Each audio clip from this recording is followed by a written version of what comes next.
Too high-key thick. Yeah. Well, I think if you were to do an insight check on the audience, they would say he's not thick enough, but people will find out soon for themselves. Hi, friends. So first and foremost, congratulations. This is such a thrill to be talking to you about The Legend of Vox Machina, because I remember being there that night way back in March 2015 when Critical Role first went live. And it's so cool to see how far this journey has come. But I'm curious for you folks, you're in the middle of campaign 3 right now. What was it like stepping back into these characters, these roles that you spent so much time living and breathing? And was there anything new that you wanted to bring to them for this show? I missed them so much. It was so nice. Yeah, it was wonderful revisiting these characters, and I mean, animation by itself is bringing something brand new to them, and telling the story in a new medium, and letting everyone, letting all of these wonderful, talented artists help us bring this to a screen. It's remarkable to see these stories brought to life in this way, and not just in the hundreds of hours of narrative storytelling that we got to do it the first time with. Yeah, I think when the first campaign ended, all of us were a little devastated, that we were saying goodbye. So to get the opportunity to come back and play them again and embody them again in this way has been so amazing. Yeah, just a dream come true. And we've loved everything we've done after campaign 1, but really the Vox Machina story is the sort of heart and soul of the entire story of Critical Role. Really, it's how it all happened. It's how our circle of friends went from friends to family, and how we fell in love with doing this thing that we do. So it was just a gift to go back. Well, I think it's going to be a gift for fans of Critical Role, but also newcomers, because a lot of folks might feel intimidated by hundreds of hours of narrative content, and distilling that down is no easy task. But I think it's very accessible, especially for people that maybe have not experienced the world of Dungeons and Dragons or the world of Vox Machina before. So I'm very excited for people to experience that. But I'm curious, in that spirit of retrospective, what was your feeling like? Do you remember how you were feeling that first night on the very first episode of Critical Role compared to your last day working on The Legend of Vox Machina Season 1?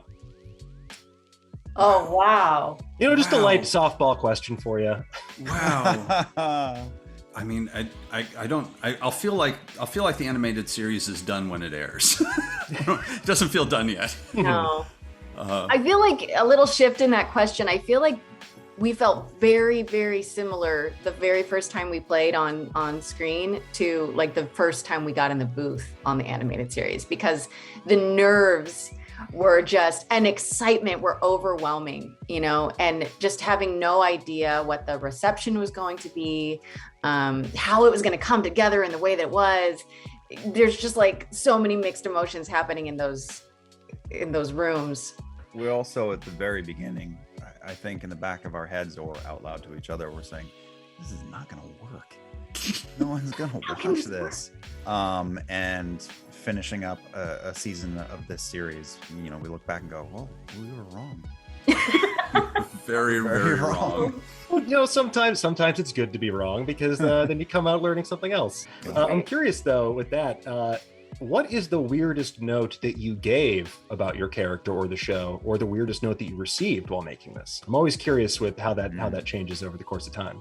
Oh man, I got into long discussions about weapon design, I will say, and the team was wonderful, and I never had to they never looked at me like I was a crazy person. Mostly was just explaining these ridiculous weapons it was an interesting process, and watching people who really understood what we were going for and what was possible in animation. It was amazing. I'm so happy with, honestly, every piece of design. I couldn't be happier with. I think one of the most important things for me to make sure that it was coming across in the writer's room was, Vex can seem very standoffish or hard to people that don't know her, but it all comes from a place of protection. So I wanted to make sure that even in those early moments of the animated series where she comes across a little, maybe bitchy, I don't know, that it comes with a payoff, I think I just maybe said that Vax is a little too big. for the first meeting. Just a hint too beefy. Too high key thick. Yeah. Take away the shoulder. The shoulder should be a little tighter in there. Well, I think if you were to do an insight check on the audience, they would say he's not thick enough, but people will find out soon for themselves. I'm so excited for everyone to see this. I really appreciate you taking the time, and congratulations again. I'm so happy for you guys, and I think you guys made something really special here. Thank you. Man, Dan. Thank you so much. Good to see you. Good to see you as well.